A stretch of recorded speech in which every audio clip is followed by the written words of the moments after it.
Boa noite, Gabi. Reiniciando aqui a live já na terceira tentativa para conectar o vídeo do professor Silvio Lima. Ver se a gente consegue agora.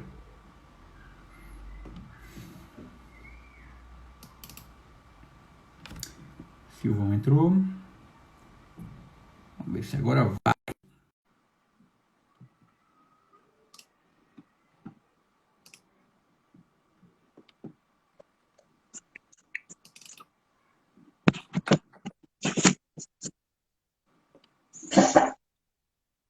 Silvio? Oi, tô te escutando. Tá, só não tô te vendo, mas acho que a gente vai ficar com a sua voz, então, porque Uhum, não vai rolar o vídeo. uhum, Cara, eu tranquilo. não sei por que seria isso, ele tá aqui ainda tentando conectar. Eu vou fazer mais uma tentativa aqui rapidinho, tá? Segura aí, só Uhum, mais uma última tentativa manual. Aqui, aqui. Quando você fizer a apresentação outra vez, eu posso te ouvir.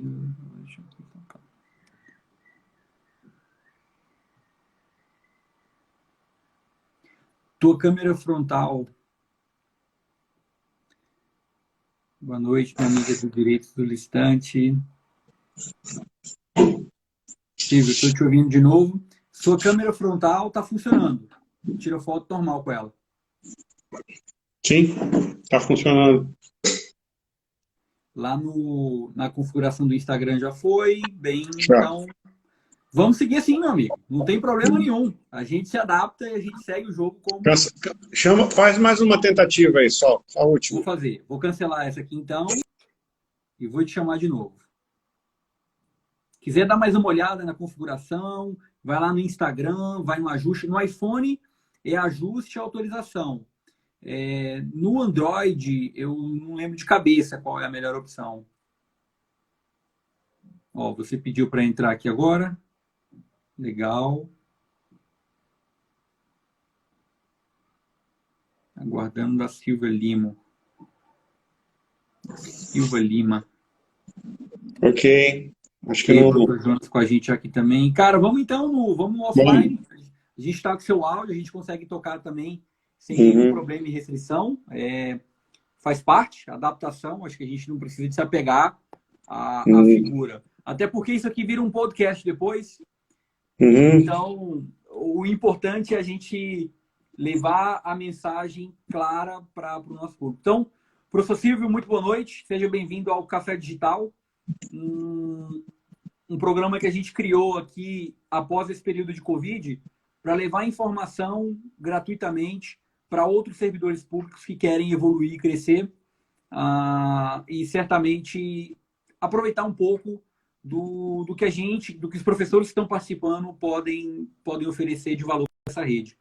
A ideia do café é muito simples, é gerar valor para a nossa rede, não tem custo, e muitos professores estão sendo convidados, como o brilhante professor Silvio Lima, que agora está aqui com a gente, que trabalha atualmente no Ministério da Economia e responde por uma área muito importante de compras de tecnologia da informação. E me orgulho muito, Silvio, de estar aqui com você. Obrigado pelo teu aceite. Sei que sua agenda é bem concorrida. Hoje nós já participamos de algumas lives, né? E eu sei que para se organizar para estar aqui também não é fácil. Então, seja muito bem-vindo. Já quero aproveitar, antes de passar a palavra rapidinho para você, mandar um beijo para a Liliane Simões, que foi a grande responsável aí pela ponte entre negócios públicos lá atrás, e dizer que ela é uma pessoa muito especial, acho que tanto para mim quanto possível, acho que eu posso falar para você também, né, Silvio? Mandar um abraço para meu amigo George, meu amigo Jonas Lima, que acabou de fazer uma live incrível. Cara, que massa que você fez esse trabalho. Gostei muito, não conhecia seu trabalho. Novamente, um abraço para o professor Anderson, para Direitos do Listante, para Gabriela Temer, que está sempre aqui com a gente, prestigiando. Obrigado a todos os amigos aí. Silvão caiu? Ué, te chamo de novo, não tem problema. Pelo menos você estava ouvindo e eu já fiz sua apresentação. Pronto, ó, te chamei de novo aqui. E aí você fica online agora em definitivo. Não aperta nada. Bota esse telefone no canto aí. Tô te ouvindo. Você tá me ouvindo? Estou, agora eu tô. Aqui caiu. Beleza. Eu fiz a sua apresentação, não teve. Não, eu peguei aqui. Beleza, que bom. Então, a ideia, Silvio, aqui da gente é bater um papo. Eu sempre digo que é Uhum, um papo entre amigos. Café digital pode ser cerveja digital, refrigerante digital, o que a sua saúde permitir. Eu prefiro um café, porque geralmente eu entro um pouco a mais ali na noite, mas a bebida é a de preferência de cada um. Tá Professor bom, Silvio Lima, tá bom. vou abrir a palavra para você se apresentar aí, falar um pouquinho, antes da Tá bom, gente entrar em aspecto técnico. tá bom. Boa noite a todos. Aí agradeço o convite, Neto, por participar desse novo movimento aí em direção a compartilhamento de.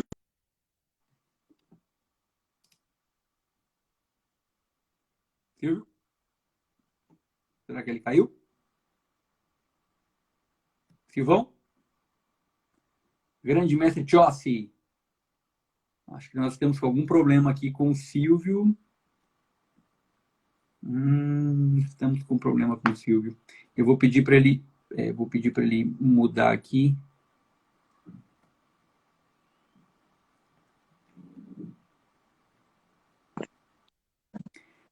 Silvão, estou suspeitando que o 3G está caindo. Vamos tentar com o Wi-Fi, então? Eu já botei. Já Eu já mudou? mudei. Já mudei. Mudou agora. Mudei agora. Então, beleza. Então, vamos testar no Wi-Fi agora. Então, pode aí fazer a sua apresentação. Você estava agradecendo. Ah, garotão, você apareceu!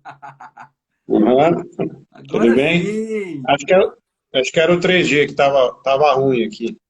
Pô, então, ainda bem, porque na live anterior, o Anderson já estava zoando a gente. O Anderson estava falando que, cara, como é que esses caras que contratam tecnologia não conseguem ligar e eu já estava aqui sem ter onde botar minha cara. Não Eu dá para torcendo explicar. para você. Não dá para explicar, né? Mas vamos lá, vamos. Primeiro, Boa. agradeço o convite. Obrigado pela oportunidade de compartilhar um pouco da experiência, do conhecimento com os nossos colegas aí da rede. Nós estamos aqui hoje, meu nome é Silvio Lima, hoje estou lotado dentro da central de compras, trabalhando com contratações centralizadas de tecnologia da informação, respirando compras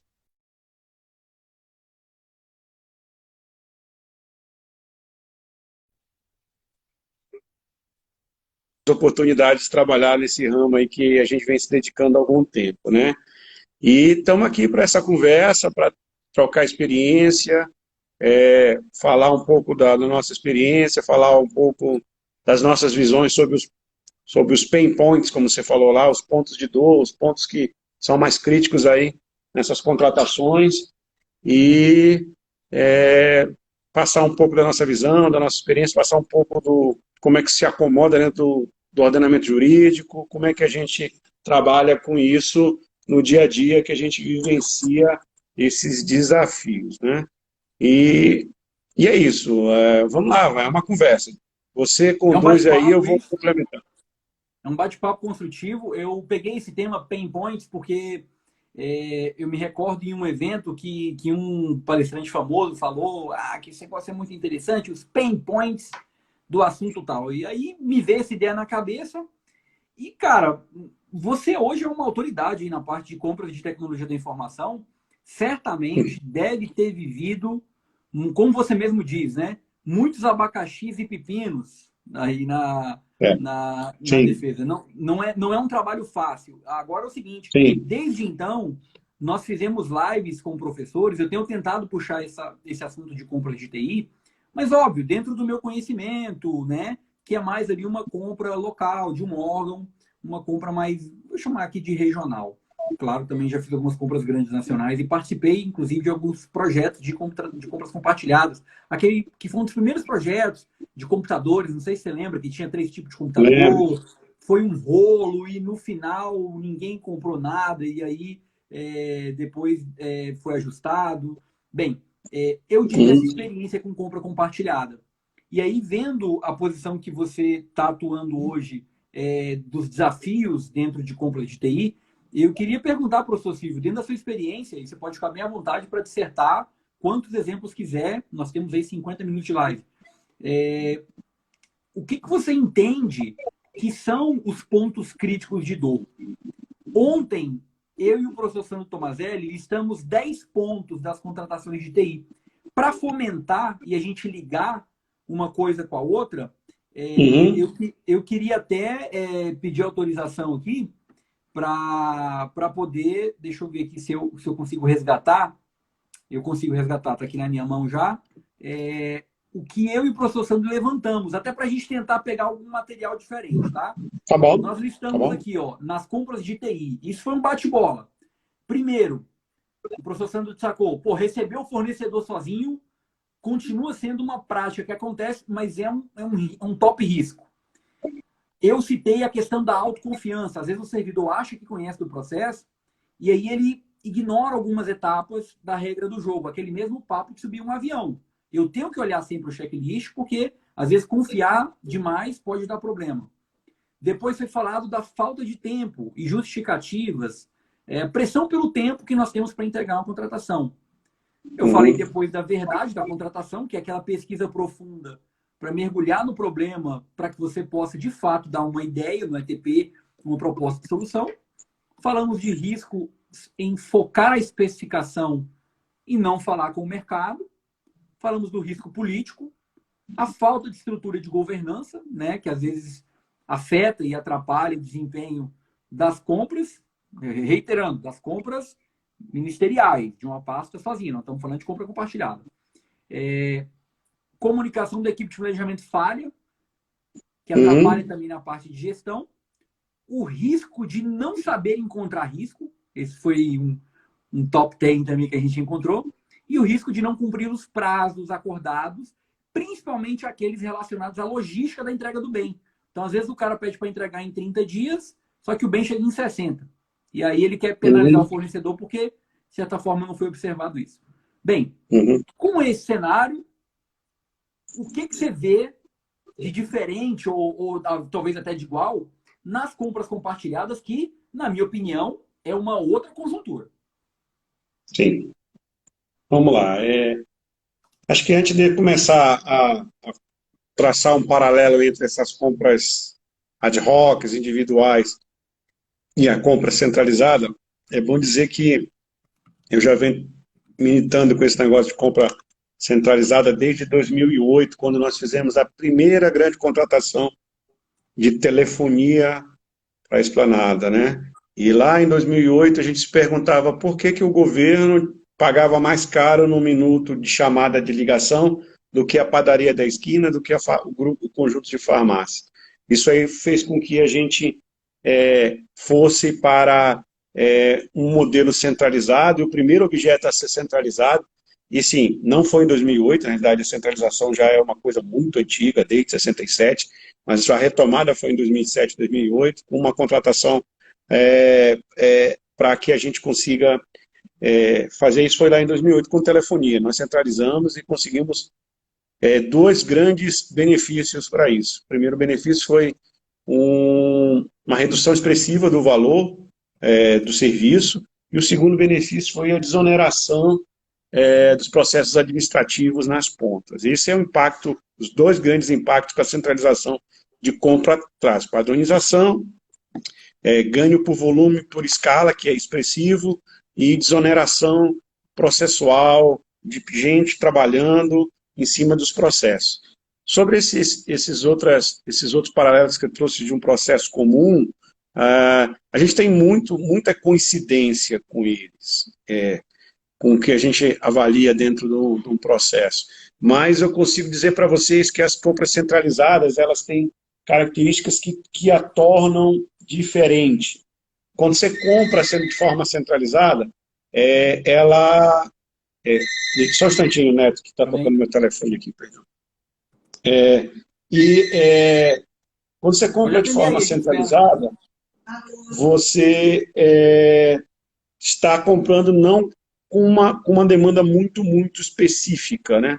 Você acaba abarcando uma demanda variada. São bens e serviços em comum que várias instituições trazem para que se faça uma contratação. Então, por fazer isso, a demanda ela fica definida, mas ela fica volúvel, né? Então, isso é uma coisa que você não tem tanto, você tem sua demanda definida, mas não definidíssima, né? numa contratação centralizada, essa é uma especificidade. Por exemplo, que você tem que abarcar, modelar a tua contratação de tal forma que você atenda órgãos ou entidades com necessidades variadas, né? Então, isso é um desafio realmente da compra centralizada. E aí outras coisas do tipo, o volume é muito grande, chama muita atenção do mercado e tem riscos associados a isso, como a judicialização dos processos, briga entre os fornecedores, o próprio caso aqui que você citou de uma contratação que nós fizemos de computador lá atrás, nós tivemos grandes embates entre os fornecedores deste mercado, que levou à judicialização do processo, o processo acabou ficando parado um tempo, por questões que são um posicionamento estratégico de cada fornecedor que não aparece nas compras individualizadas. Nas compras centralizadas, pelo volume ser maior, isso acaba gerando essa avaliação dos fornecedores de uma forma mais cautelosa, de uma forma mais estratégica, que acabam impactando realmente para a gente aqui. Então, esse é um ponto que é bem diferenciado, né? Outra coisa, prazo. Você tocou no ponto prazo aí, e prazo realmente é uma coisa que geralmente a gente já não consegue estabelecer com tanta precisão dentro de um processo de contratação. Agora, num processo de contratação centralizada, isso a margem fica um pouco maior de erro, porque a chance de judicialização é maior, a modelagem traz mais dúvidas no mercado, então, às vezes, tem mais questionamentos, mais necessidade de republicações, mais interações com o mercado, mas a gente já adotou dentro da central de compra, e eu já vim adotando uma metodologia em que a gente, aí aborda outro ponto que você colocou aí, a gente escuta muito o mercado.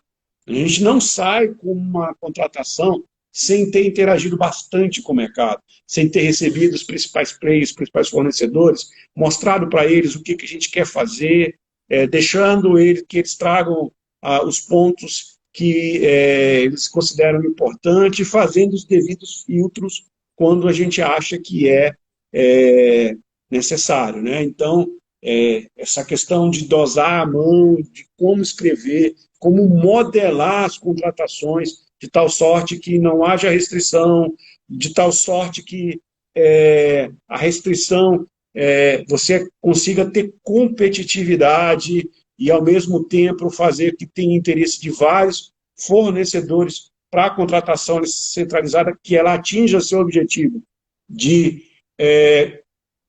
em função do volume, conseguir preços expressivos. Isso é um ponto de atenção. A gente sempre fica observando isso nessas contratações centralizadas. E vários outros aspectos.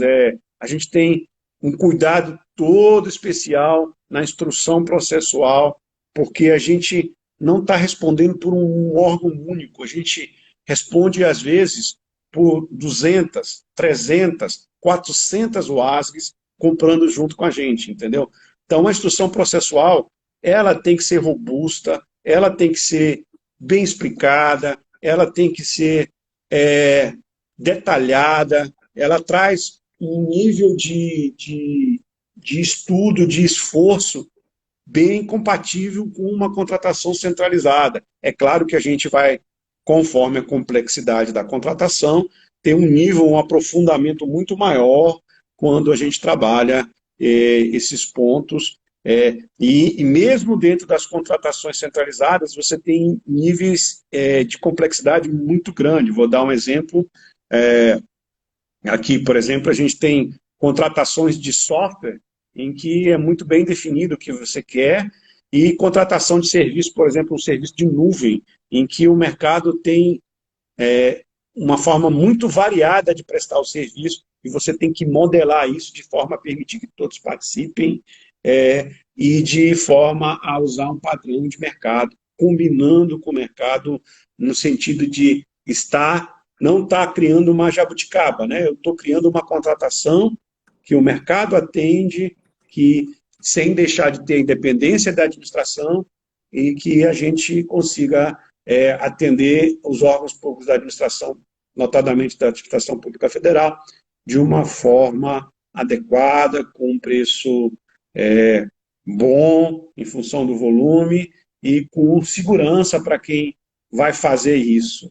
Assim, a gente também está como prática agora, isso é bem interessante, se você me permite colocar, Neto, a gente está fazendo, existe um fluxo, um processo de contratação que ele se assemelha muito em relação às contratações normais, mas que na contratação centralizada ele tem alguns pontos específicos, como as compras centralizadas muitas vezes envolvem a ata de registro de preço, decreto 7892, a gente tem, por exemplo, a realização das intenções de registro de preço, a gente tem confirmações de registro de preço.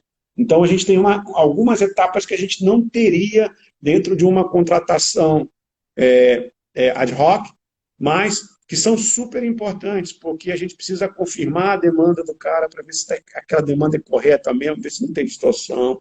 A gente precisa ver se ele entendeu o que a gente está colocando, porque muitas vezes na correria da área de compras, o cara coloca a demanda qualquer lá, e a demanda qualquer pode distorcer o meu preço, pode distorcer o meu pregão, e ele tem que justificar o que ele está contratando, e eu também sou corresponsável com isso. Então, tem uma série realmente de nuances. Por exemplo, se ele entendeu que a contratação é para 30 meses e que o volume que ele tem que colocar de serviço é para 30 meses, é totalmente diferente você entender que é para 12, entendeu? Então, essas nuances, o cara tem que estar atento para poder fazer uma boa contratação, né? E gerar como é que fala?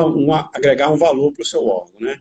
E tem outros aspectos, assim, aspectos críticos que a gente fala de todas as contratações, como posso citar rapidamente aqui, especificação que vai além da necessidade. É comum os órgãos, por não conhecer, por falta de maturidade, especificar além do que precisa, e aí gastar mais dinheiro do que necessário.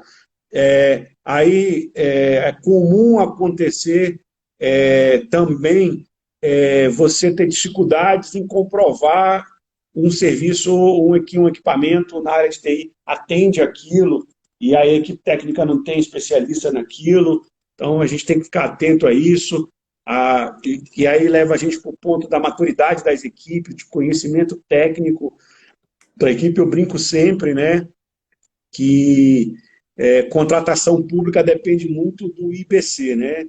O índice de bumbum na cadeira. Quanto tempo você senta lá para pesquisar, para ir buscar os bons recursos, as boas práticas, as ISOs, as consultorias, as melhores práticas, os outros editais recentes que tem. Então, isso tudo faz com que a tua curva de aprendizagem aumente rapidamente e você gere processos robustos, assim. A gente se preocupa com isso, assim, da experiência que a gente tem, graças a Deus, de mais de 10 anos contratando de forma centralizada, a gente nunca teve apontamento nos órgãos de controle que indicasse qualquer tipo de falha grave num processo como esse, entendeu? Então, o conhecimento e maturidade das equipes muitas vezes é baixo para fazer isso, não se faz. Uma coisa que é muito comum e que os órgãos de controle trazem sempre, e que eu concordo muito, as pessoas não dão a devida atenção e com isso trazem muitas falhas nas pesquisas de preço. Pesquisa de preço é o top 3, os top 3 maiores falhas de uma contratação. O cara não dá a devida atenção, faz uma pesquisa de qualquer jeito, não faz uma análise crítica dos preços, e isso acaba distorcendo o serviço, distorcendo o que está acontecendo dentro da contratação dele. Então, realmente, você tem que se envolver com isso de uma forma completa, né? Então, Professor Silvio, botou pimenta no caldeirão. Cara, o que eu já tenho de coisa aqui para a gente fazer o bate-bola tá massa. Eu vou começar pelo Geisel. Você conhece o Geisel? Sim, vamos lá, por partes, vai lá. Vou te apresentar o Geisel aqui. Geisel, do GDF, grande amigo nosso também, vai fazer live com a gente. Geisel perguntou aqui, No nosso cenário aqui no DF, todas as vezes que centralizamos as contratações, fomos mal avaliados por conta do tempo de atendimento. Acho que o custo-benefício da centralização no nosso cenário não tem valido a pena. E aí ele colocou ainda que TI é atender às expectativas quando elas surgem. O processo não pode ser o foco na minha visão.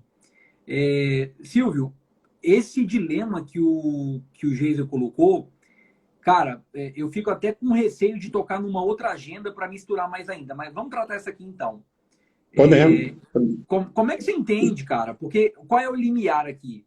Eu demorar para fazer um processo que geralmente demora mais. Veja, é um processo que tem outras etapas, então ele vai demorar mais, até porque é um valor maior, ele envolve um trabalho mais apurado do gestor, e talvez para 1 ano, 6 meses, 1 ano para sair algo bem feito, até mais, se depender. Então você tem esse cenário que aí o pessoal vai cair matando. Pô, mas já vai comprar a tecnologia desatualizada, é claro que vai depender do objeto. E você tem o cara que vai rodar o EDOC ali, que vai rodar mais rapidinho, 3 meses, se fizer bem feito, né? Tem gente que faz 1 mês e meio. Essas diferenças, por que elas incomodam tanto? Porque, na minha opinião, são 2 coisas completamente diferentes. Compra compartilhada é uma compra maior para atender um objetivo, para tentar maximizar na escala e ganhar no custo, para atender um objetivo maior. E as compras EDOC, porque não deu para somar aquele tanto de coisa e fazer um processo único. Então, eu entendo que são 2 realidades possíveis. Eu posso ter uma caminhonete, eu posso ter um carro esporte. Você entende assim também? Ou não? Eu estou falando alguma besteira aqui? Não, assim, não está falando besteira, mas é um ponto de vista diferente. Olha só, o prazo realmente é uma coisa que é crítica.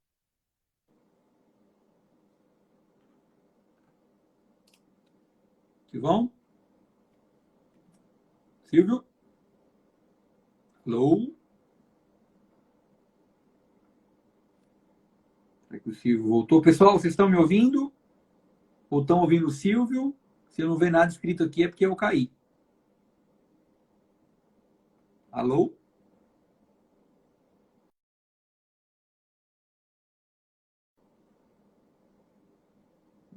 Bem, o Silvio saiu, ele deve voltar. Já pediu aqui de novo. Ele já vai pedir aqui. Pronto. Já estamos colocando ele de volta. Opa, Caio entrou aqui. Caiu, tá Olha de volta. só. Beleza. Pode continuar o raciocínio. Opa, acho que agora vocês estão só no áudio, né? Mas vamos lá. Estamos só no áudio. Consegue colocar o vídeo? Já não, eu acho que o problema é na rede, mas vamos no áudio Vamos mesmo. de áudio, não tem problema. Olha aí, olha só, sobre esse ponto, realmente o tempo é uma questão crítica para o processo. E realmente você acaba frustrando muitos órgãos quando você sai para fazer uma contratação centralizada e não consegue atender o prazo, né? Por causa das características específicas da contratação. Essa questão de centralizar, ela traz riscos para o processo que não existiriam dentro de um processo comum. E esses riscos de atraso, de judicialização.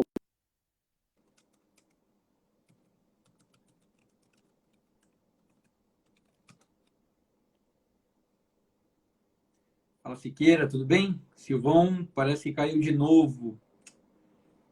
Puxa vida, que pena. Já vou colocar ele aqui novamente. Caiu. Cara, voltou.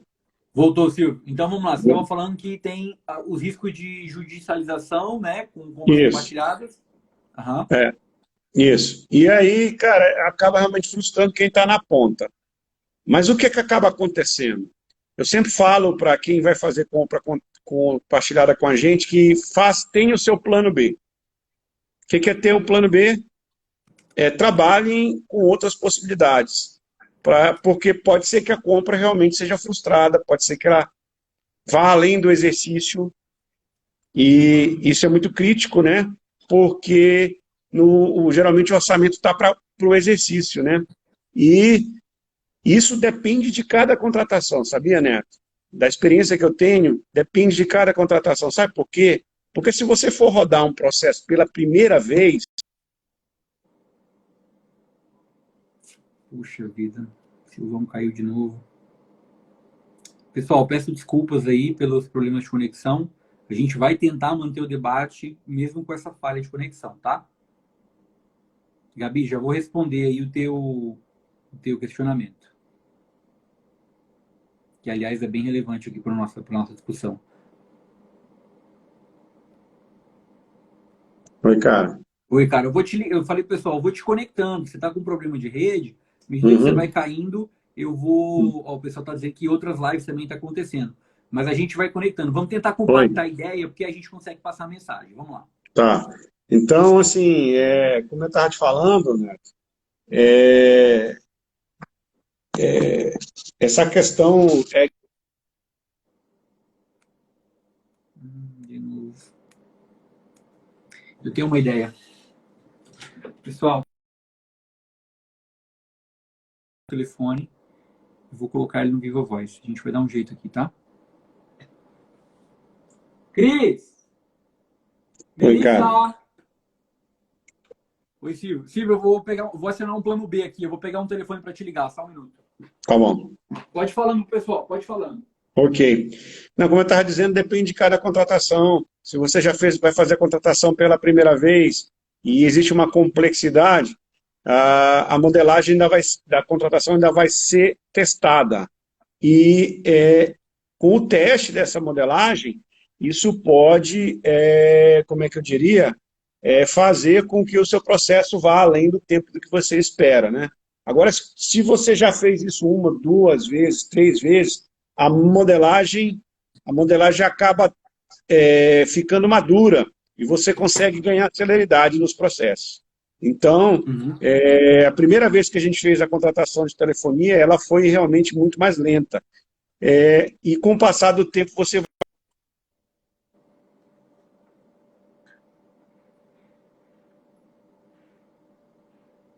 Pessoal, já vou colocar o Silvio aqui no Viva Voz, tá? Esse problema vai ser resolvido agora.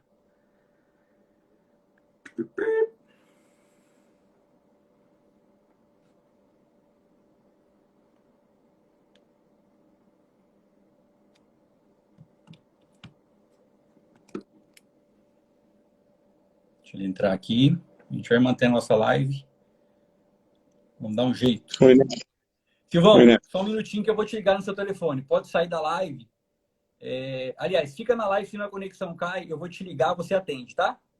Bom. Vou te ligar de outro telefone, peraí.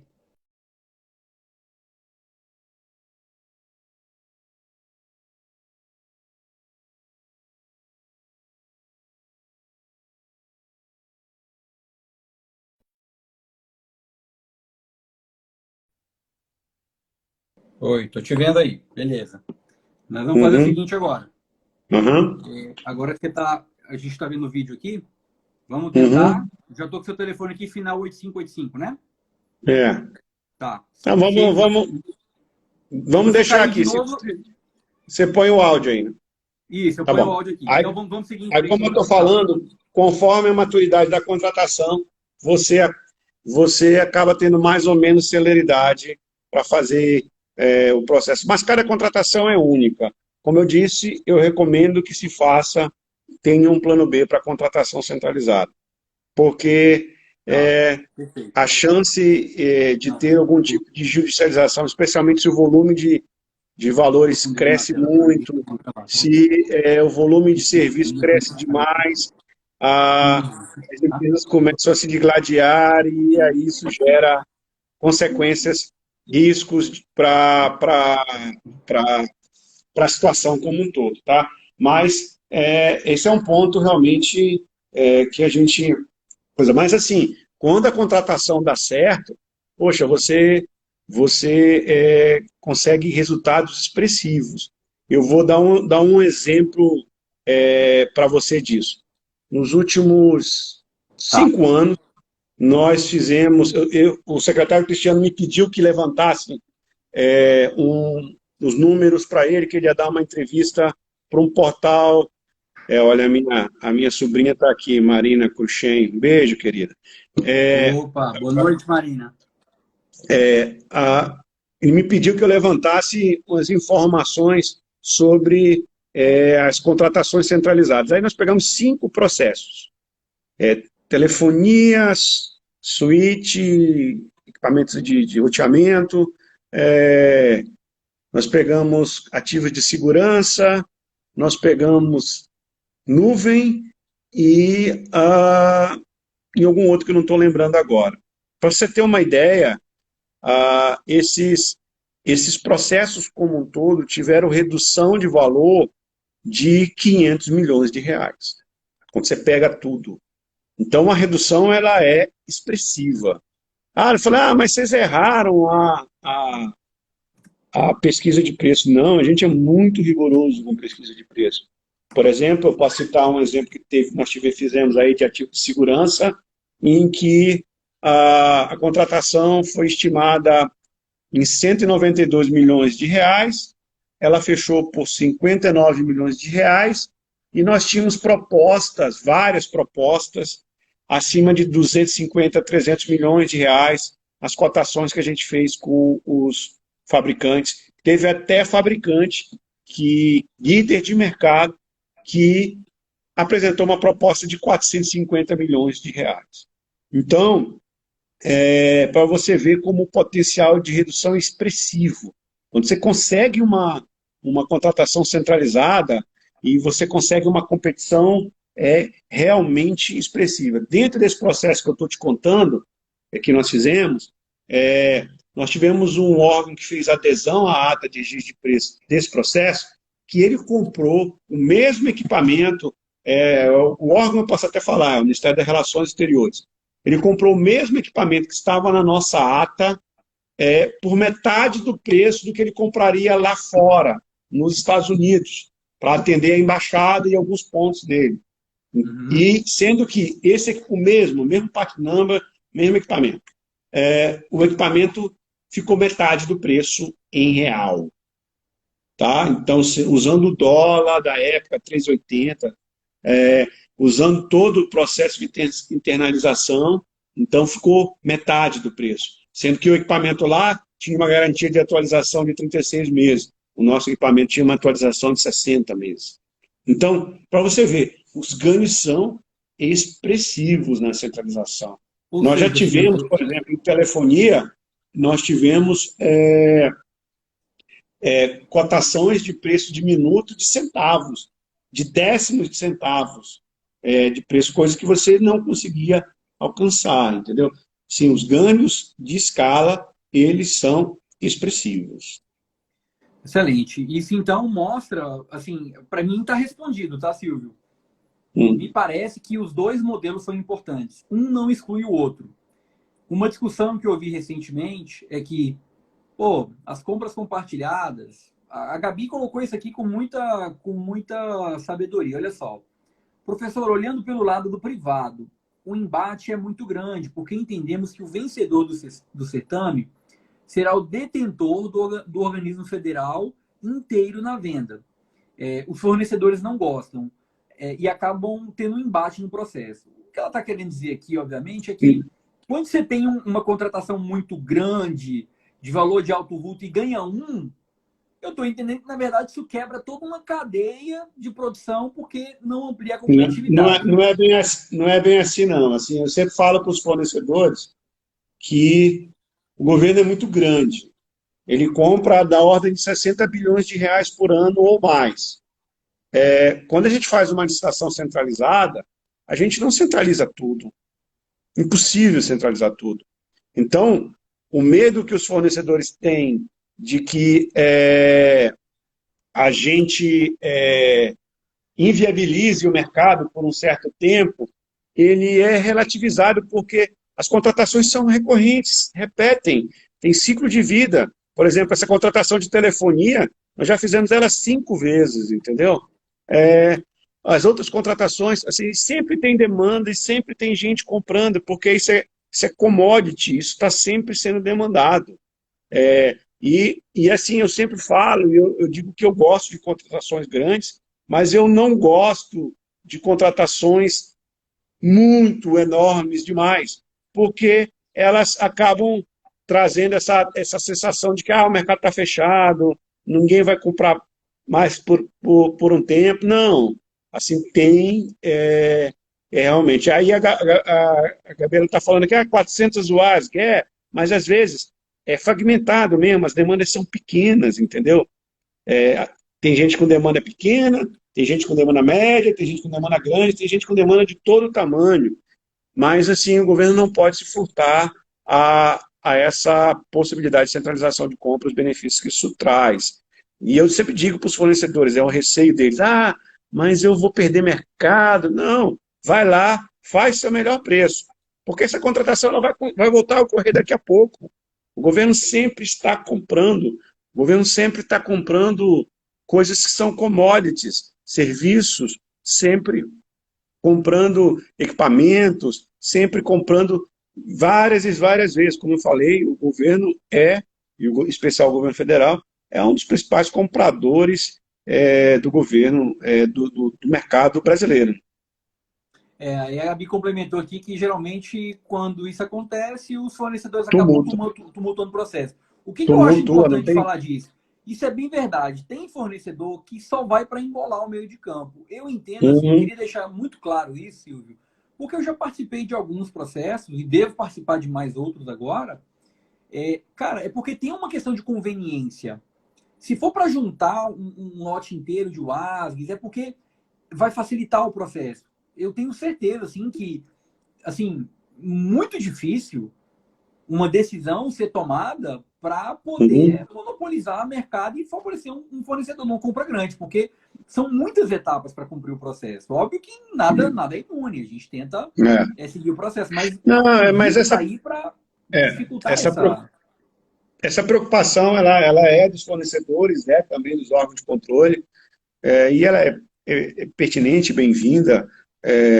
A gente está aberto para isso. Esses processos todos grandes que eu já participei, muitas vezes eles foram pré-auditados, coisa que não costuma acontecer. Os caras pegam os processos antes deles ocorrerem para ver se não tem nenhuma falha. E a gente está sujeito a isso mesmo. Que bom que estejam para dar transparência no processo. É por isso que nesses processos, invariavelmente, a gente acaba fazendo consulta pública, audiência pública, dependendo do tamanho, dependendo da situação, dependendo do nível de maturidade, para escutar, para ver o que a gente pode melhorar, entendeu? Então, é um aprendizado, tanto para eles quanto para a gente. Mas eu sempre falo, e para os fornecedores, que a administração é soberana na definição do que ela quer comprar. Então, eu brinco que eu respeito a opinião dos fornecedores, respeito o posicionamento deles, mas quem escolhe o que vai comprar é a administração. Eu brinco e digo que a regra é o cachorro abanar o rabo, não o rabo abanar o cachorro. Então, quem define o que vai ser feito é a administração. Essa é a regra máxima. Porque E nós óbvio, né, estamos numa... Silvio, e óbvio que assim, essa é a regra máxima, mas isso não vai impedir uma ação do próprio setor público avaliar o que tem no mercado. Essa Sim, decisão não, já vai não, ser não. tomada depois de uma análise. É Sim, isso? claro, assim, sim, não quer dizer que estamos enclausulados, não quer dizer que Isso. não estamos abertos para escutar, mas às Isso. vezes os fornecedores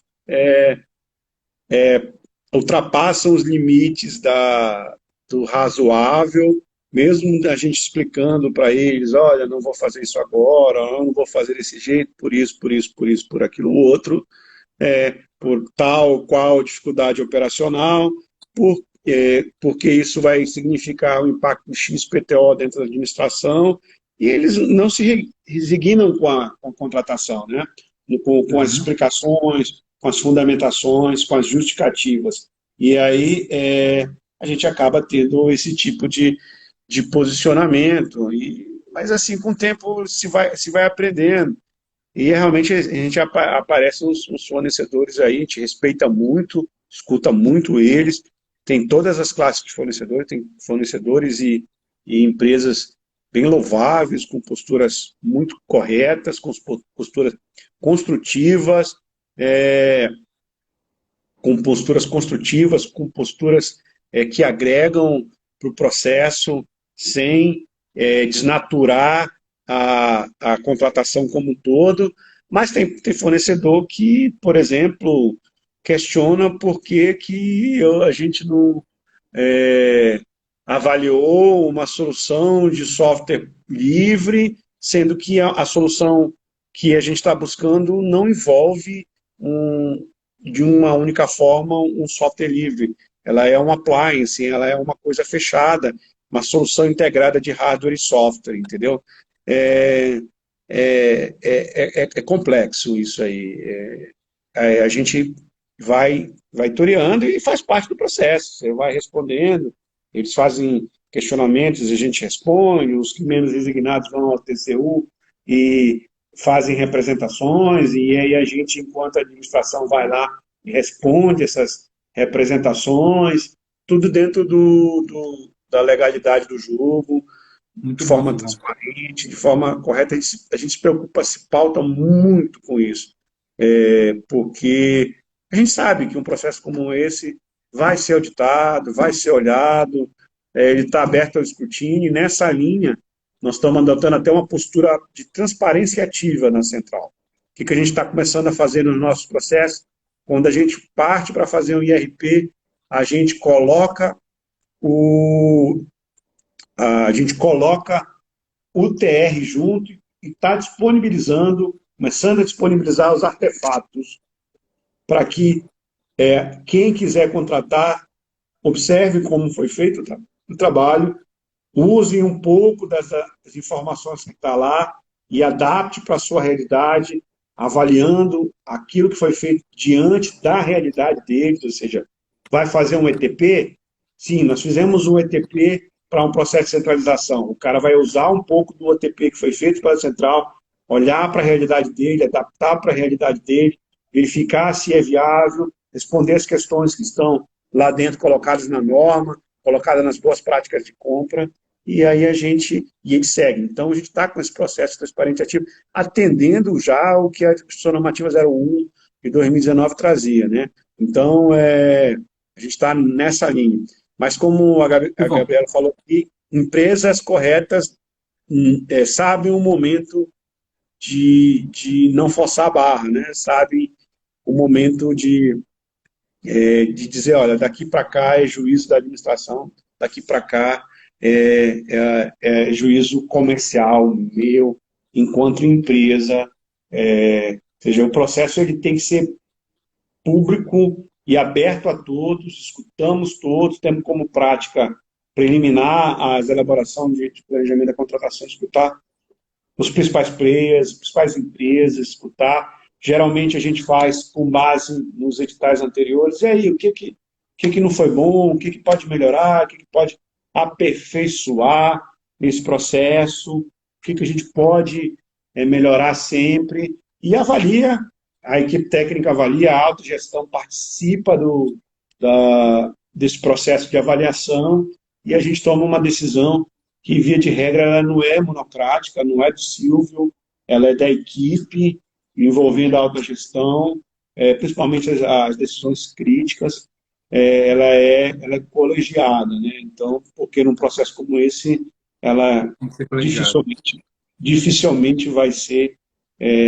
monocrática, solitária, porque envolve recursos de monta expressiva, como eu falei, contratações de 150, 200 milhões, 500 milhões de reais, que são muito sensíveis para o governo. Né?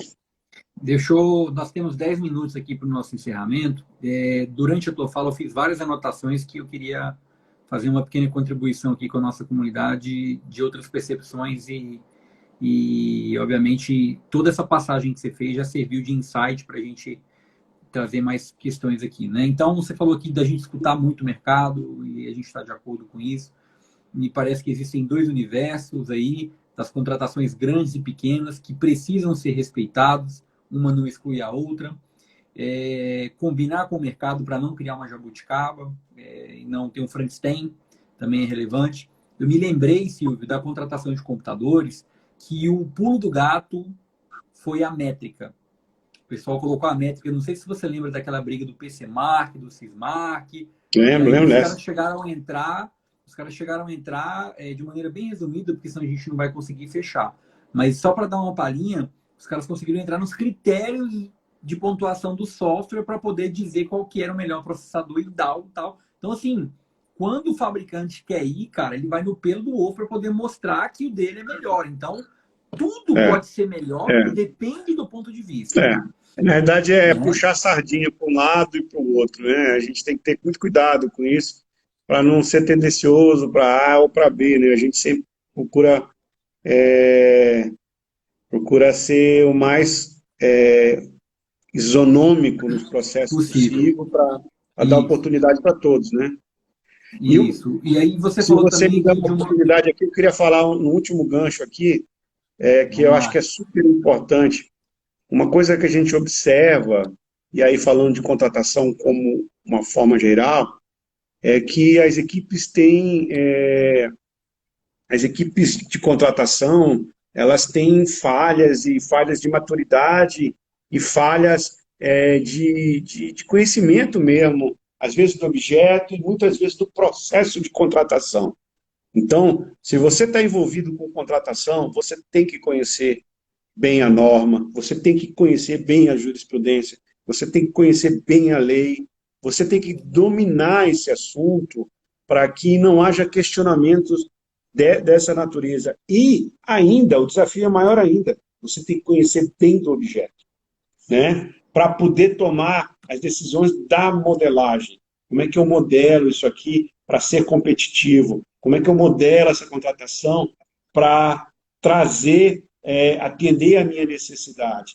E Ô, aí, Silvio, quer dizer então, deixa eu te interromper rapidinho aqui então, ver se meu raciocínio está correto. Uma área que só faz planejamento da contratação e não quer melar a mão e sujar a mão com o objeto. Tem futuro uma área dessa? dificilmente, dificilmente, o Concordo. cara, dificilmente porque o trabalho ele não é estanque, ele não é separado. O cara faz a contratação naquele objeto, entendeu?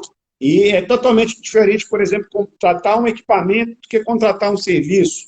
Contratar um serviço de nuvem, de contratar um serviço de terceirização. Então, são diferentes. Você tem que conhecer o mercado. Você conhecer o mercado para poder saber de preço, para poder fazer uma boa pesquisa, ter uma análise crítica sobre o preço. Você tem que conhecer o mercado para antever mudanças de tecnologia, mudanças que possam impactar o seu futuro,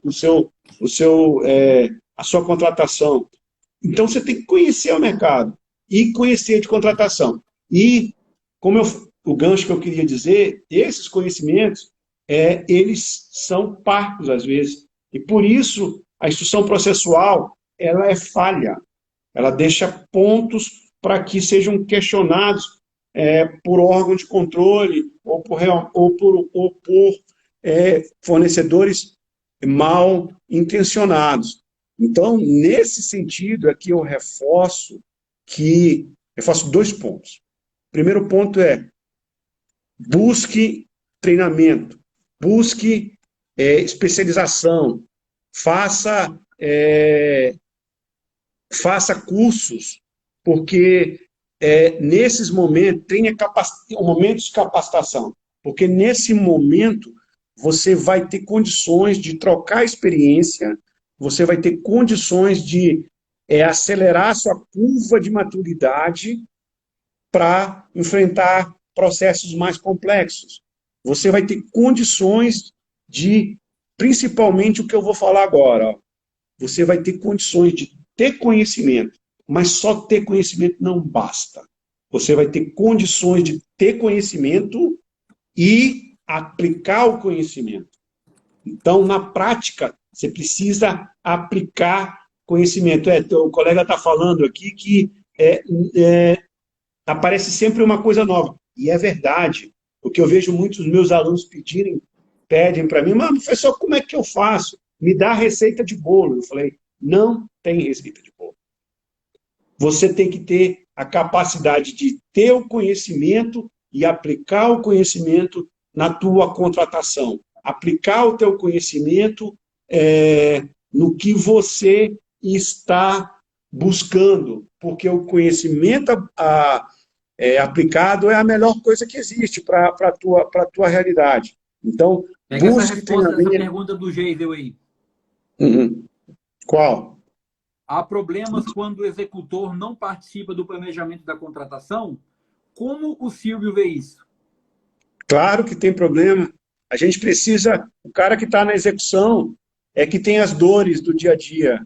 É ele que sofre com uma empresa que descumpre o contrato. É ele que pensa assim, poxa, mas a pessoa que fez o planejamento da contratação não me deu nenhum instrumento para que eu possa sancionar essa empresa que está agindo de forma errada. Não me deu nenhum instrumento para que eu possa acompanhar de forma adequada essa execução de contrato. Então, existe necessariamente, e aí, infelizmente, essa não é muito a realidade da administração, a necessidade de uma retroalimentação do processo. A IN já trouxe isso. As experiências vividas na execução precisam ser carregadas para a fase de planejamento da contratação, para que a gente consiga, numa coisa que é muito conhecida dentro da administração, que é o ciclo PDCA, de melhoria contínua. Isso é muito antigo, né? Nós estamos falando de Segunda Guerra Mundial, Deming, qualidade total. Cada vez que você roda o ciclo, você melhora o processo e vai melhorando, e melhorando, e melhorando, e melhorando. Só que a administração insiste em não trazer experiências da execução para dentro da coisa. Então, para fechar aqui o nosso último ponto... Para fechar que nós temos 2 minutos. Procure capacitação. E procure capacitação com gente que tenha experiência para passar para você, que tenha condição de te dizer, te contar o que ele vivenciou e como ele se postou para resolver aquela situação. Porque, como eu falei, não tem receita de bolo, e eu digo sempre para os meus alunos que gestor está lá para tomar decisão. Gestor está posicionado numa camada superior, não porque ele tem só prerrogativas e direitos. Não, ele está lá para tomar decisões. E as decisões significam assumir riscos, só que não são qualquer riscos. São riscos gerenciáveis, riscos aceitáveis para que você consiga atender a finalidade pública. Então, procurar um bom curso é uma dica muito boa, com alguém que possa te contar as experiências. Eu vou comentar aqui a fala do Geisel, entrando um pouco no seu assunto bem rápido, porque senão o Instagram vai derrubar a gente. Baseado nisso, apesar do aspecto econômico, a centralização não vai na contramão disso. Olha, o que o Silvio falou foi relevante, porque as compras são muito diluídas. Apesar de parecer que é uma compra grande, uma compra centralizada, se você for olhar o todo, não chega a ser algo que vá causar tanto impacto. Óbvio, tem compras que são muito maiores. Mas aí é o seguinte, eu acho que tem uma questão interessante, que é a questão do fomento, né, Silvio? Os órgãos públicos devem fomentar, considerar a lei complementar 123, ajudar as micro e pequenas empresas a se desenvolverem. E eu acho que, cara, o cerne disso tudo, vão ter espaço para as duas compras, as pequenas e as grandes. Eu acho que as grandes têm uma identidade, têm uma necessidade de uma economia maior e atender eu chamo assim, as compras grandes são as ações. Você está comprando ação, papel no mercado. Você vai ganhar muita economia. E as compras mais regulares, a gente vai ter essa situação mais pontual. Então, eu queria... a gente só tem 1 minuto agora. Saudar nosso auditor aí, o Wesley Vaz, sempre presente. Um grande abraço, meu amigo. Essa triangulação executivo, auditoria é sempre importante. A gente sempre vê a auditoria como um papel de construção e de apoio, né? É um papel que a gente falou, inclusive, com o Marcos Alcântara. Eu queria encerrar aqui no nosso último minuto agradecendo a presença de todos. Dizer para vocês que o professor Silvio é autor do livro Contratações de TI 4.0 Segue o Jogo, junto comigo, nessa nova empreitada. A gente vai logo, logo lançar esse livro. E eu quero realmente aqui agradecer ao professor Silvio, porque foi uma gigante apresentação. Um abraço ao meu amigo Jamil. Foi uma bela exposição para que a gente possa gerar valor aqui para a nossa rede, como a gente sempre fala. E não sei, eu queria encerrar com uma palavra somente que eu aprendi numa live de hoje. E a palavra é marketplace. Já tem 1 ano e meio, quase 2 anos que eu venho falado disso. Isso. Eu acho que não há outro caminho. Muito bom. Muito bom. Tudo integrado, velho. Senão não dá. Muito bom. Esse era o ponto